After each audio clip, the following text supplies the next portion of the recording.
Assault rifles in Call of Duty usually don't have a super high fire rate, but when they do, they're pretty memorable. Bullet hose ARs have a special place in my heart as the Call of Duty YouTube historian that I am, even if some of them weren't really worth picking up. I mean, I know I'm going to get heat for this again, but there's no way you're going to look at me dead in the face and say, Jimmy, the F2000 was good enough to justify the fire rate. Welcome to the channel, everybody. Today we're doing something pretty cool. We're ranking every AR in Call of Duty history that shoots faster than 900 rounds per minute.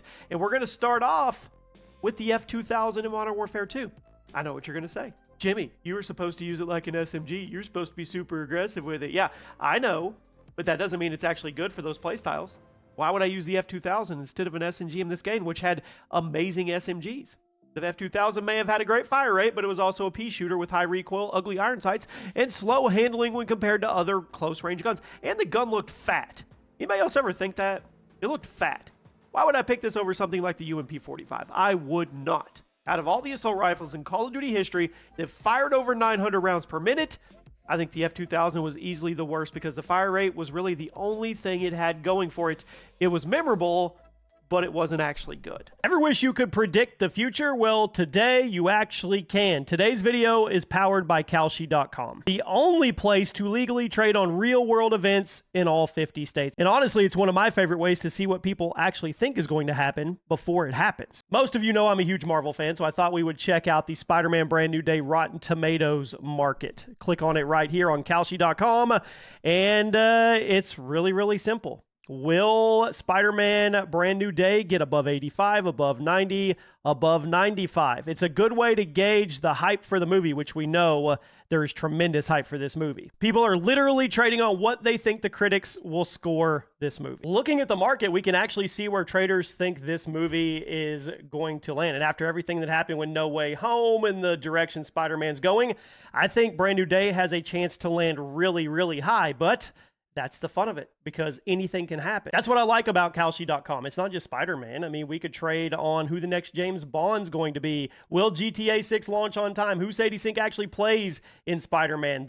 That's just on the movie side. There's elections, politics, sports, culture, commodities, climate.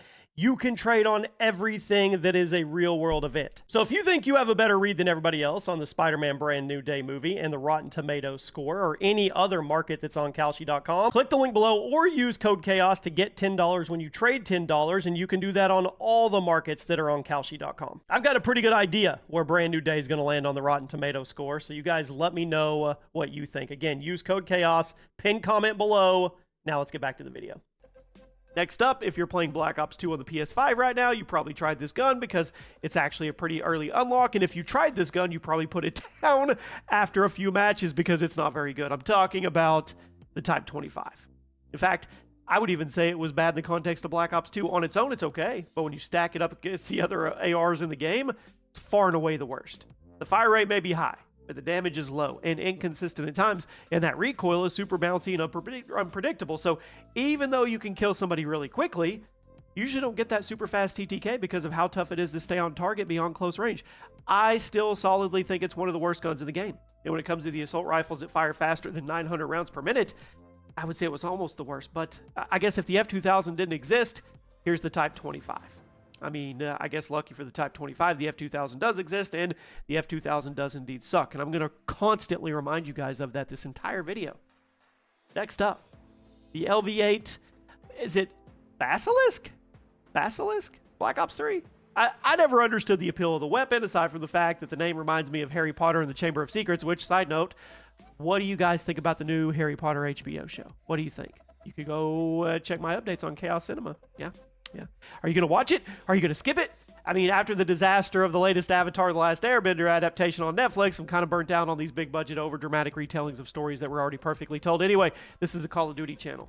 Okay. Yeah, the LV8. It's okay. It's got a high fire rate. It's an assault rifle, decent TTK, weird handling. Let's move on. Now, there was a time when this gun would have been in the top 5. Heck, there was a time where it could have been top 3 for me. But I like to do these lists with guns as they are now, and as many of you know, the FFAR-1 in Black Ops Cold War fell victim to a massive nerf a couple months into the life cycle of Cold War. There really wasn't any point in using it after that, unless you really kitted it out with attachments, which at that point just use a different gun with better base stats.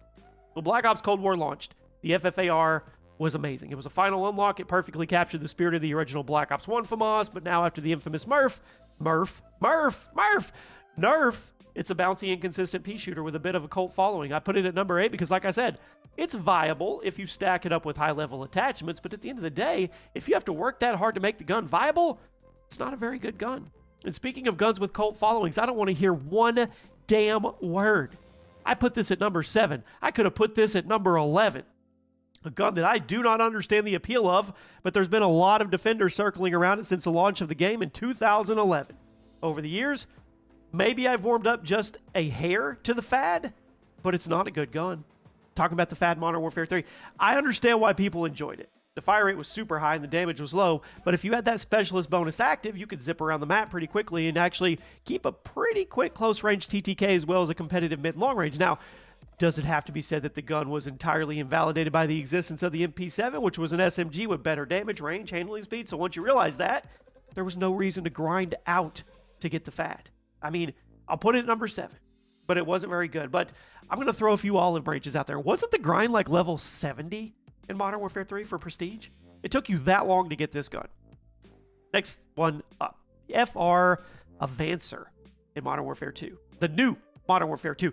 Meant to be the new version of Full Auto FAMAS, the Avancer went up and down throughout the life of Modern Warfare 2 because Infinity Ward constantly buffed and nerfed things out of their mind. But I think it settled in a decent place.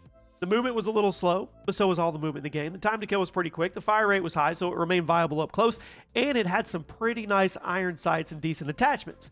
Visual recoil, kind of nasty. This is Modern Warfare 2, though, so visual recoil was nasty across the board. Overall, I think it was a solid gun. And since we're talking about it, let's bring up the slightly better version of it that showed up in the next game. Segue! The FR Avancer in Modern Warfare 3. It gets 2 spots on the list because Modern Warfare 2 guns being carried over into Modern Warfare 3. I say this one was better in this game than the previous. Not by a lot, but it was noticeable. Modern Warfare 3 had a little longer time to kill, much faster movement, so a gun like this got more opportunities to shine. Plus, the reduction of the visual recoil in this game meant you could actually see what the heck was going on beyond mid-range during gunfights. So again, you could actually get the most out of the weapon. Now, the FR was a decent recreation of the classic FAMAS. I'm pretty sure you have realized that we haven't actually talked about the classic FAMAS, all in due time, don't worry. We have to talk about some other stuff first. Yeah, okay. Next up, Call of Duty Vanguard. I know nothing, almost nothing about this gun other than the research that we did. Besides the high fire rate, the fact that people generally seem to like it, I don't know. All the Vanguard guns felt the same to me, but that's kind of what happens when you give people 10 attachments. I'm talking about the Nikita AVT. Everybody's just going to turn every gun into the same exact laser beam, and none of the guns have any personality anymore. But at least when it comes to default fire rates on the assault rifles, the Nikita has the highest one of the game, and I believe it's the only one that actually crossed that 900 rounds per minute mark without needing an attachment there. So that's why it's here. And when you get down to its placement in the Vanguard meta, I think it was decent from what I remember, or I understand. In fact, some people said it was top tier. Me personally, I just think it looked kind of weird, and I really didn't care where it was because I didn't care about the game. A game I didn't care about either, Black Ops 6. I mean, Black Ops 6 should have launched with this gun. Hot take. I mean, I did enjoy Black Ops 6 in the beginning, and I think a classic FAMAS-style weapon would have benefited from being in the game before everybody jumped ship after all the crazy skins and bugs got added. But in terms of fast-firing rifles, the Black Ops 6 FFAR was good. It fitted really well with the Omni movement. I mean, being able to slide around corners, dive off buildings with a FAMAS, that felt pretty good. Time to kill, competitive in every scenario, as long as you can control that recoil. My only issue with this version of the weapon, the iron sights were weird. Not sure what was wrong with the original iron sights or even the Black Ops Cold War iron sights, but the Black Ops 6 irons, they looked a little goofy and off. I guess that's what optics are for. Now, let's talk about one of my favorite guns in Call of Duty history, and one that you absolutely should be using if you're playing Black Ops 1 on the PS5, the AUG. It fired in 937 rounds per minute, had a really forgiving damage profile, killed in 3 shots up close, 4 at long range, which is pretty absurd, assuming you can manage the kind of annoying recoil pattern, which I could, but with a TTK that good and a weapon model this slick, it was hard to put it down once you started using Tiger camo on it. So clean, the orange Tiger camo. Yeah, or solid red camo. It shredded up close. It shredded at long range. It literally had the only problem with the weird side-to-side recoil pattern that made it hard to be consistent beyond mid. But even still, you only needed 4 bullets to connect with somebody in order to kill them from across the map. So it was worth using no matter what map you were on, unless you were a FAMAS user. Let's just stop beating around the bush. Let's get it out of the way. Number one, FAMAS and Black Ops, blah, blah, blah. You guys knew it when you clicked the video. It's 900 rounds per minute, fastest firing assault rifles. You teased it, but come on. I mean, it fired well over 900 rounds per minute. It was busted. I'm sure if you're playing Black Ops 1 for the first time on the PS5, you're quickly realizing why all the COD old heads like me hold this gun in such high regards. It's a monster. Just like the AUG, it only needed 3 shots up close and 4 from across the map to kill somebody, but the AUG had that side-to-side recoil pattern. The FAMAS was pretty straight up and down, which is easier to control, which meant this gun was completely broken on every map because it was not hard to turn it into a laser beam with a little bit of practice. Point, click with a little bit of downward pressure on the right stick, you're there.